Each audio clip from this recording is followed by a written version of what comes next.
ভূমিস্খলন কামরূপে হাইয়েস্ট কেন হয়?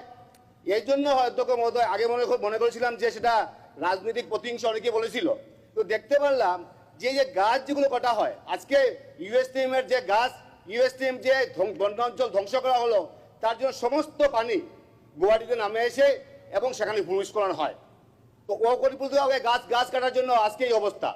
অধ্যক্ষ মহোদয়, সমোয়ারে বরাকবেলিতে দ্বিতীয় সবচেয়ে যদি ভূমিস্খলন হয় তাহলে বরাকবেলিতে হয় অধ্যক্ষ মহোদয়, এবং সেই বরাকবেলিতে আমরা দেখি যদি তাহলে কাঠিগড়া সমষ্টিতে 22টা করে ভূমিস্খলন হলো, এবং সেখানে যদি দেখা যায় যদি তাহলে বিভীষিকাময় একটা পরিবেশ, এবং সেই পরিবেশে যখন সেটা নিয়ে আমরা একটু এনকোয়ারি করলাম, একই অবস্থা, পাহাড়গুলো কাটা হচ্ছে, বন জঙ্গল ধ্বংস করা হচ্ছে। তো এই যে একটা বিভীষিকাময় পরিবেশ, সেই ব্যাপারে আমাদের কঠোর হতে হবে এবং কঠোর হাতে সেগুলোতে দমন করা হয়।